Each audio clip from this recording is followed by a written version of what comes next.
Let's get salty! Hey everyone, Zeddy here again today with a brand new video. And we did this for the last, expansion, United in Stormwind, and I thought it'd be a lot of fun to take a look at what the worst performing cards have been, and tomorrow, the best performing cards have been from the Deadmines mini set.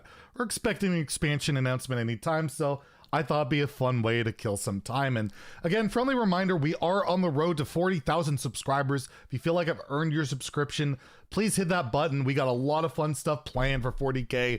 So again, if you haven't hit that button, I would really appreciate it. So let's take a look at what the worst performing cards so far from the Deadmines have been. And this is per HS Replay. I'm a premium subscriber over there, not sponsored or anything. Just like their service, and we're gonna use deck win rate again. Of course, this isn't a perfect representation of what the best and worst performing cards are, but it's basically the best I got to work with, because you got like played win rate, mulligan win rate, drawn win rate. This is probably the best indication of at least if the card can at least help a deck out.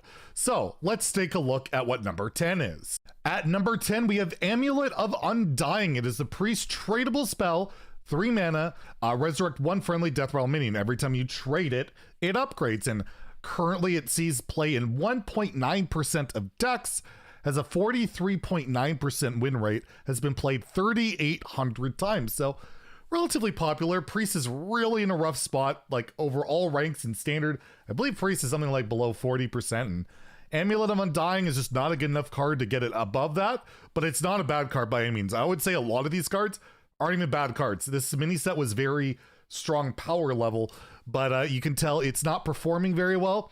But like a lot of these cards, I don't think it's because the card's bad.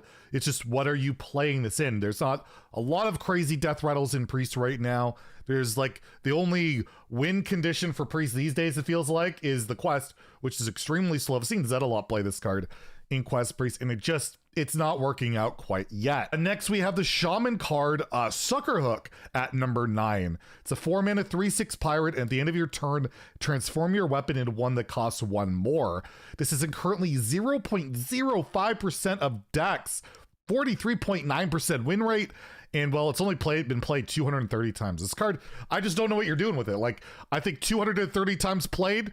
By the way, this is since the Deadmines launched, 230 times played in standard. I would think is people like me achievement hunting and trying to get a legendary weapon, and that's about it. Like, it just doesn't fit in to anything. Why are you evolving a weapon? It just doesn't quite make sense. This card, like, it's premium stats with an upside. It's just a weird, really weird upside, and I don't know if this card will ever work out.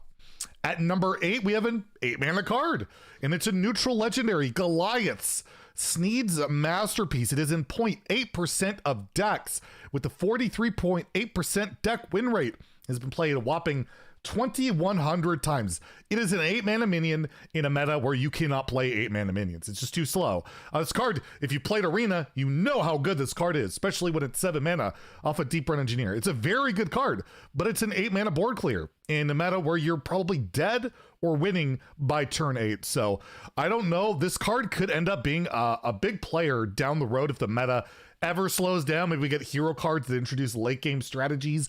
I don't know. But if you look at the played win percentage on HS Replay, it's actually 53.2%.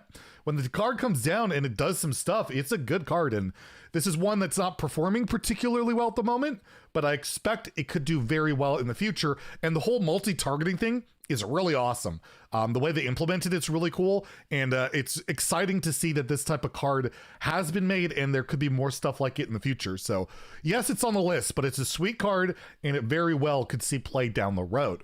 At number 7, we have another Priest card. Funny, both Priest cards make the list, or 3 of the Priest cards. I'll take a look, quick look. It does not look like they all made the list, but yes, Copycat is a 3 mana beast that has Battle Cry. Add a copy of the next card your opponent plays to your hand. This is in 0.4% of decks, has a 43% win rate, and has been played 1,900 times. Kind of in line with like Priest win rate overall.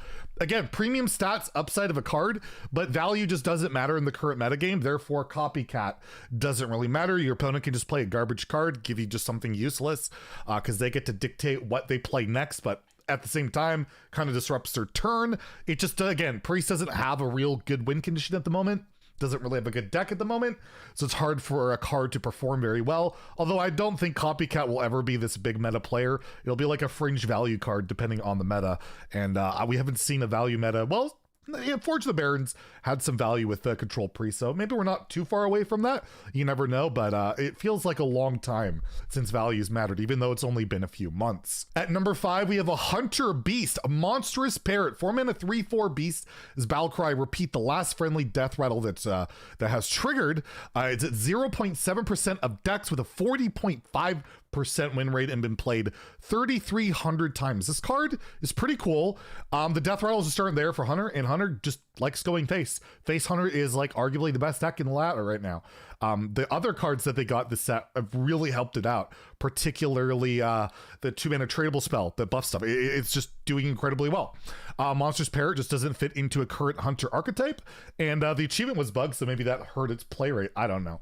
But yeah, overall, Monstrous Parrot, again, it's not like exactly a bad card. It just doesn't really fit in. At number 5, we have pretty much a bad card in Parley. The Rogue spell, 1-mana spell that is in 0.1% of decks, has a 40% deck win rate, has been played 1,100 times. Basically, this spell, you swap it for a card in your opponent's deck, and then they get the Parley, and then they can play back and take a card from your deck.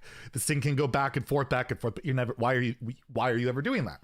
Unless you're achievement hunting, why are you doing that? It's a fun little meme card. It could be disruption at some point, maybe, but it's the worst style of disrupt. It's just not good. This card's not good.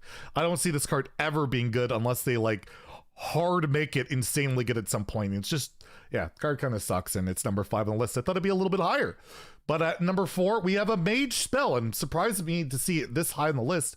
Arcane Overflow. It's the 5-mana arcane spell that deals 8 damage to enemy minion, and you get basically an elemental or a remnant, whatever the excess damage is, you get it. So you do 8 damage to a 1/1, you get a 7/7. That's pretty good, but it's only in 0.4% of decks, and it's a 38.7% deck win rate, and it's been played 1,900 times. And while the only valid current mage deck in the ladder is Quest Mage, they're not gonna run Arcane Overflow. It's too expensive. You don't care about minions on the board. You just want to throw Burn in the face.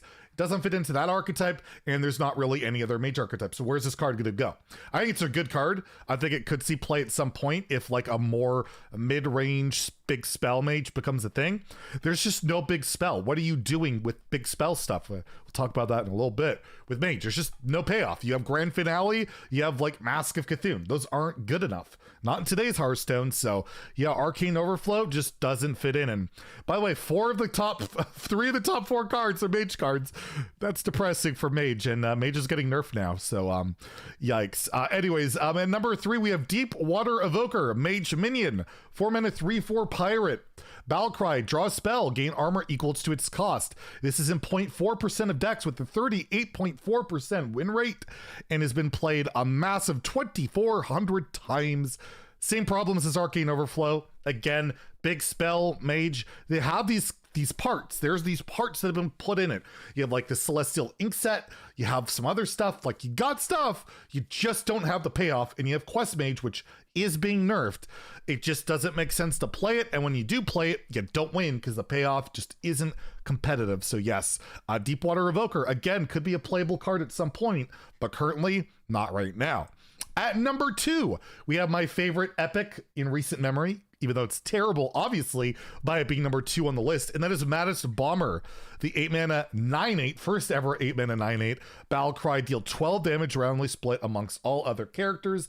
This is terrible for an 8-drop. It's in 0.02% of decks with a 36.7% win rate, and it's been played 99 times. Incredible. Yeah, bad card. I believe 99 times has been played, have all been by Mark and maybe Clark Hellscream. Other than that, probably hasn't been played by anybody. Terrible card. It's a beautiful meme, but really kind of out of place to put as your one epic in the mini set, and is performing basically as terrible as everyone thought. But what performs worse than that? Well, at number 1, we have an 8-mana 6/6 mage minion. That's right.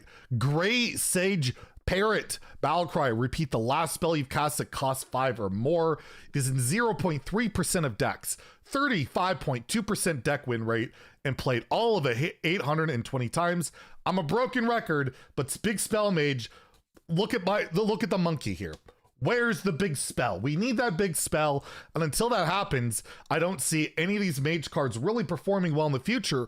But the cool thing about it is, although 3 of the top 4 cards on here are mage cards, they're not terrible. They could see play. They could be good down the road. They just need the proper support. So that's the top 10 worst cards for the Deadmines so far. And I'd say almost all of them have potential to be good. And that's pretty cool when you see a lot of bad cards that could all honestly be meta players down the road. I think that's a really strong and interesting thing. But we'll have to take a look at tomorrow's video where we'll look at the 10 most broken, busted, good cards from the Deadmines. So make sure you hit that sub button. If you liked the video, please hit that like button. Have a great day and stay salty, my friends.